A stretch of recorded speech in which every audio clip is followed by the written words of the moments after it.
Yan, nandito na ako sa room namin. 4th floor. Medyo nagkahiwa-hiwalay kami. Pero magkakasunod na room.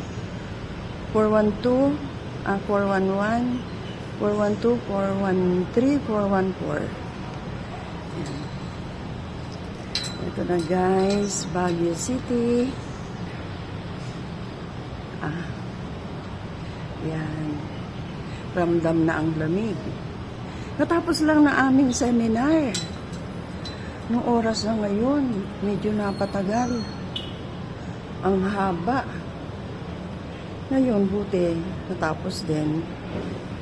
Na-distribute na yung mga susi. Ito palang ulat.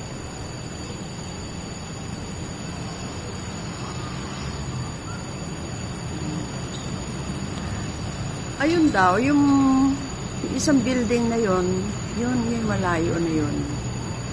Diyan ang palengke.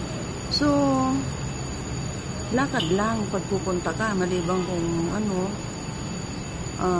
maraming bibilin, pwede ang dali ng sasakyan.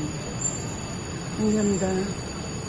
Nanabik din ako. Last na punta ko rito kasi, siguro, 3 years ago.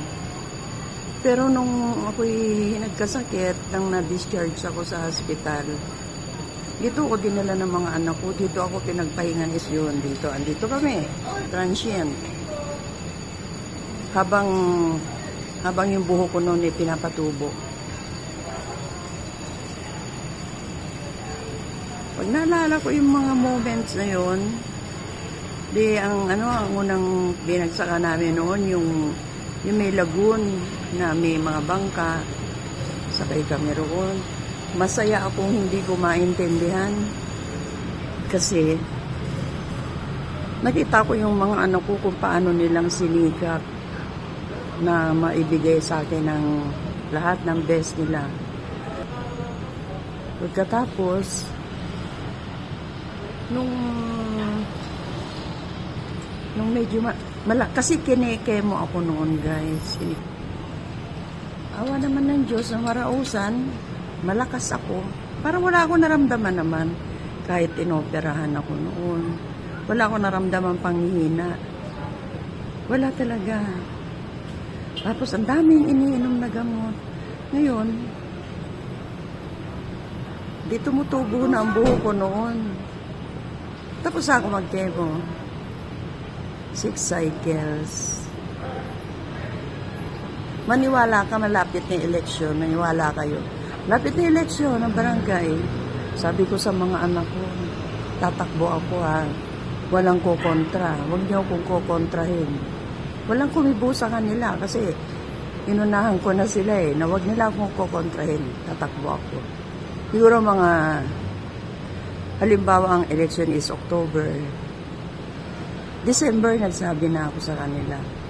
So, ayan. Sinunod nila lahat ng gusto ko. Awa naman ng Diyos. Ayun.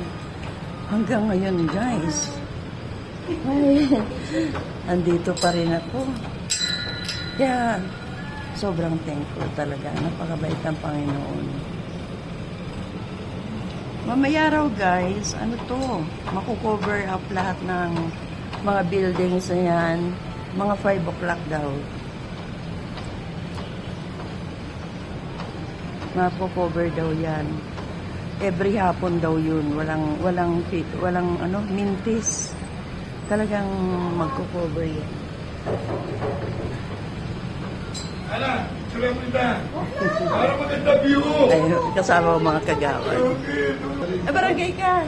Just minutes is called po, secretary. 1,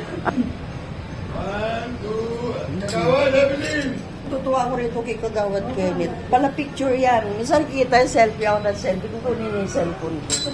Siya na thank you, be. Saan ang room niyo, Kagawad? 41, si Kap, 413, 411, 412. Ayun. 413 susunod na sila tatlo. 414 kami. 423. Yes. Parang gusto kong makita na mag-buhos. Eh, ang lakas ng hangin. Tingnan mo, oh.